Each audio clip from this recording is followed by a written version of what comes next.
Guys, welcome back to my system design series. If you are new to this channel or new to this playlist, then let me tell you that we are covering DDIA book of system design. Up till now, we have covered up to chapter number 6 and we have already started chapter number 7, that is a transaction. In this video, we are going to discuss about introduction to right skew, why snapshot isolation allows right skew, understanding phantoms, materializing conflicts, why serializable isolation helps, everyday analogies for right skew and phantoms, and then key takeaways. Please make sure that you watch at 1.5x or 2x for better experience. Okay, so now let's start. Right skew happens when two concurrent transactions read overlapping data and then independently update different part of the data based on what they saw. It is not same as dirty write, where one transaction overrides another transaction's uncommitted data, or a lost update, that is when two transactions, transaction 2 and transaction 1, writes to the same row. Instead, write skew is a generalized lost update. Each transaction, suppose transaction 1, transaction 2, reads the same data and makes a decision. But then each of the transaction writes to the other row. For example, transaction 1 writes to the row 1 and transaction 2 writes to the row 2. And because they both of them don't write to the same row, they don't block each other. Yet their combined effect can violate invariance. Let's take an example and understand this concept. For example, there are two people, Alice and Bob, and both of them share the last two slices of the pizza. Each of them checks the fridge simultaneously, sees two slices, and decides to take one of them.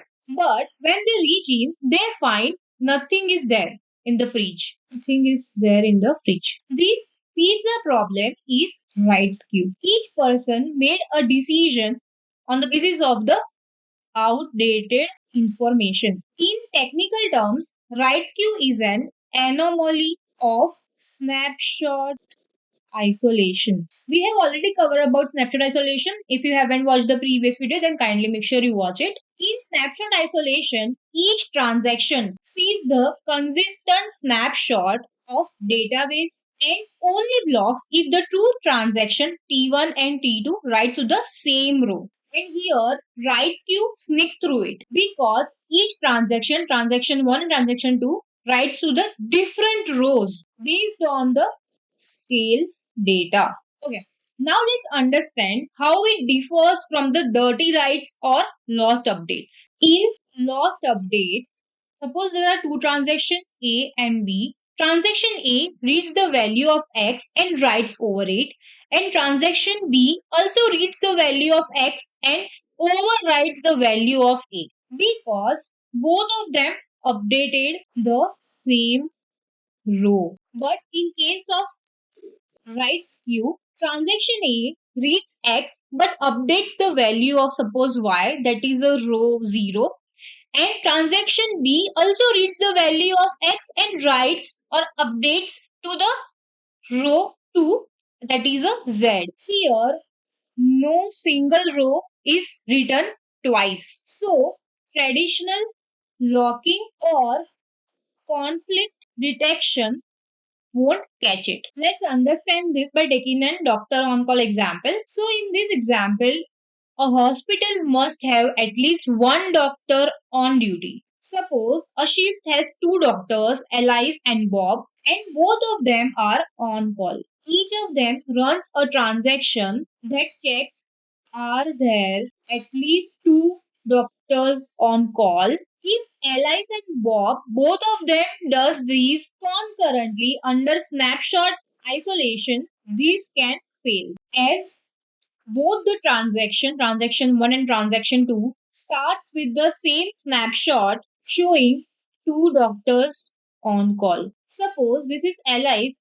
She sees that there are two doctors on call and she sets herself off call and commits. And here, Bob's transaction also sees the same snapshot showing the two doctors on call. He sets himself off call and commits. So, because of this, in the end, there are zero doctors on call, which broke the rule of hospital. That is, there should be at least one doctor on call. So, this is the rights queue because each transaction saw the same data and wrote the different rows. So both of these transactions have not blocked each other and neither they have overwritten it. So because of that, both the commits got succeeded. From outside, this is an anomaly. Each of the doctor thought it is safe to go off call, but combined, this caused a problem. And this anomaly is the rights queue problem. So this example shows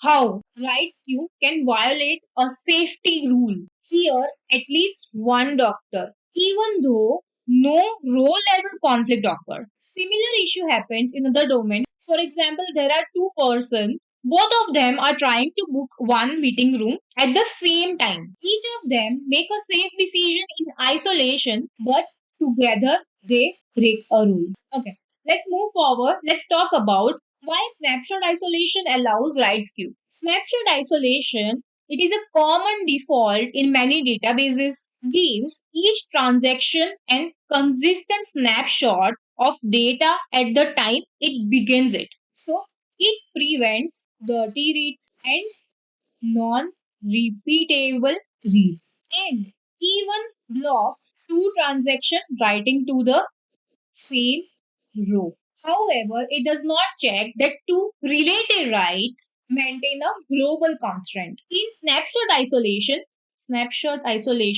if transaction A and transaction B don't write to the same row, they won't see each other's write and can commit the changes. For example, snapshot isolation ensures no phantom anomalies for read-only queries, but it does not stop rights queue. So when does rights queue happens? Rights queue happens when two transaction read certain rows, makes the decision on the results and write to the results that affect the original read results. If the rights of this transaction don't conflict, that is, they don't write to the same row, they won't block each other. However, one write changes the state of the initial read, it makes the decision of other transaction incorrect. But in other words, under snapshot isolation, each transaction happily commits because it saw a consistent starting state. But that state has become outdated by other transaction commit. The system didn't catch the error because there was no direct row write conflict. And snapshot isolation does not prevent other user from concurrently inserting a conflicting meeting. The only way to avoid this under snapshot isolation is to lock something. But often there is nothing to lock. But let's understand this by understanding phantom. Phantom occurs when a transaction executes same select query twice and sees different sets of rows because another transaction have inserted or deleted the rows in between. For example, suppose this transaction 1, it reads all doctors on call and sees two rows, row 1 and row 2. Suppose another transaction inserts a new row or either deletes any row. And after this, if transaction 1 reads this row again, it might see a different count. And those newly appeared rows are called phantoms. In this case, suppose this is row 2 and row 3 with all the details. Okay. Now let's read the definition. A phantom read means the result set of a query changes during a transaction because another transaction added or removed rows that match a query, as we have just discussed. Now, how it relates to the rights queue. Many rights queue scenarios involves phantoms. In our doctor's example, each transaction 1 and transaction 2, which is made by Alice and Bob, first step was to run this query, that is select count where on call is true. So this query returned to when Alice made a query and Bob made a query. But after Alice made her on call equals to false, so this count become 1. And if Bob rechecked the same query, he would only see this one. Alice is right change the results of Bob's initial query. And this right turning on and off a row so that another transaction's result changes is called a phantom effect. So, in summary, phantom occur when writes appear out of thin air between two reads of the same query. In Bob's case, when he read first, the outcome showed two people are on call, but when he made the query again, he saw that there is only one people or one person. But this is dangerous because applications logic often assumes that the data set won't change. Under weaker isolation, phantom can cause decisions that were safe on one snapshot to become invalid later. Let's take an example of meeting room. Suppose there are two persons who are checking the slot that at 2 p.m. is the room available or not. And both of them see that there is no meeting scheduled at the 2 p.m. Both of them see the room is free and both of them try to book it. And after commit, the room is double booked because both the transaction have made this decision on the basis of the snapshot. And that got changed when another transaction committed. Here, the extra booking is thought of as a phantom and that appeared after the first check. Okay, so now let's move forward. Let's talk about phantom reads and write skew. In this, phantom reads directly enable write skew. The pattern is usually transaction reads to confirm something absent or present. Then, based on that, it decides to write, and after that, it commits. If two transaction does this in parallel, each of them create a phantom for another. In doctor's example, let me go there. Okay. Yeah, here it is. In doctor's example, each transaction perform this query, select count where on call equals to true. They expected a certain result, that is a row should be greater than or equals to 2 because neither transaction T1 and T2 saw each other's later update. They both thought that it is a safe, so both of them wrote. But each write changed the other's initial assumption. And here, Phantom makes locking hard because when a query returns no rows as the record is not there yet. And because of this, you can't lock any rows to prevent concurrent inserts. This lock has nothing to latch onto as the query in step 1 doesn't return any rows. Then select for update can't attach the lock to anything. This is the core phantom problem. You can't lock the absence of any row. Therefore, snapshot isolation or any isolation below serializable can suffer from write skew via phantoms in read or write operations of transactions. And for this, the clever idea is to materialize conflicts. In this, you can introduce dummy rows so that you can put lock on it. Let's take the meeting room example. Suppose this is a meeting room and two people or two person are trying to book this at the same time, suppose 2 p.m. A transaction would be like select for update on the row for room 123 from 2 p.m. to 3 p.m. Okay, so they will do this query, but what we will do is we will prepare a table of room and time slot. We will prepare table of these pairs ahead of this time. That is when these people or this person are trying to and that locks the slot. And after this, suppose this person 1 and person 2 tries to book this slot, then this transaction of suppose this is allies, it will check if this slot is available or free.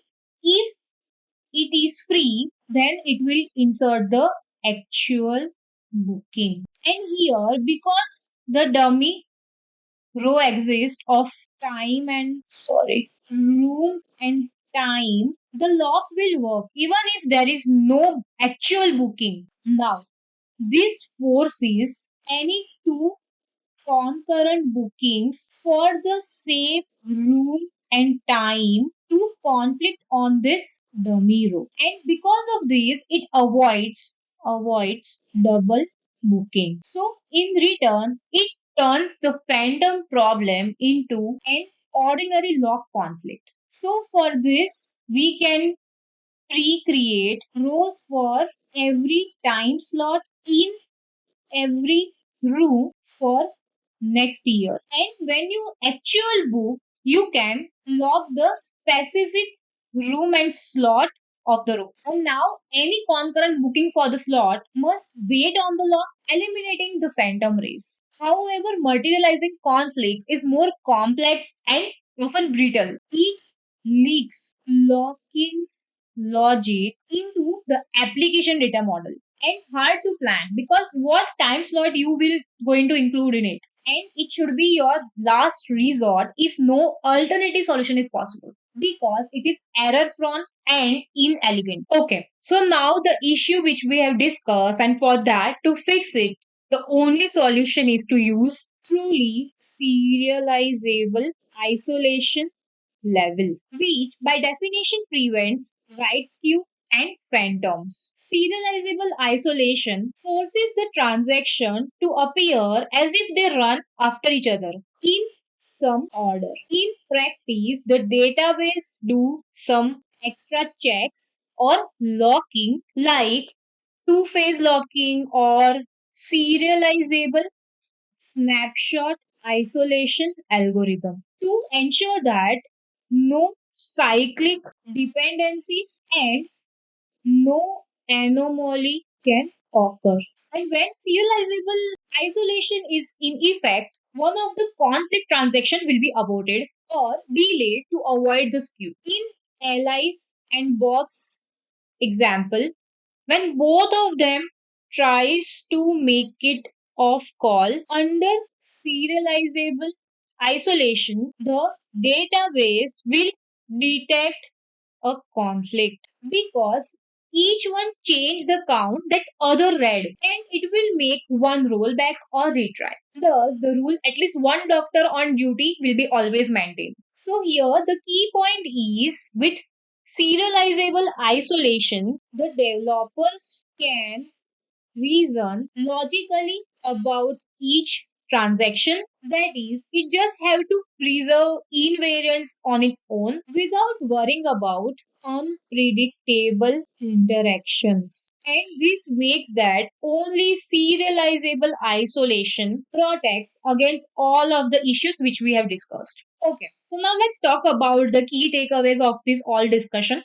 Right skew is an isolation anomaly where two transactions read the data, make decisions, and then write to different rows, breaking a global rule. It is a form of lost update that spans to multiple rows. Next is the doctor on call story is a classic example. Each doctor safely give up their shift, but together they leave nobody on call, as we have discussed. And then snapshot isolation and repeatable read levels do not prevent write skew because they only block concurrent write to the same row, as we have discussed in the last lecture. And here, if each transaction T1 and T2 writes to another rows and they both commit, even if their logic conflicts. Another one is phantom reads occur when one transaction write causes another's query result to change. As we have discussed, when you perform a query and you get number of rows, and when you perform the same query again and you get the different number of rows. Phantom often underlines the right skew cases. You can't easily lock nothing to prevent phantoms. Next is locking workaround. You can sometimes create dummy records to lock on, converting a phantom into a concrete lock conflict. These materialize conflicts, but it is complex and non-elegant. Another one is serializable isolation. It is the robust solution. It prevents right skew and phantoms by ensuring transactions behave as if they are running one after the another. With serializability, if two transaction causes the problem, one is automatically blocked or aborted. Okay, that's it for today's video. If you are still watching this video, then please make sure subscribe to my channel and give a thumbs up to this video if you have understood all the concepts, and drop a comment if you have any doubts. Thank you so much for watching.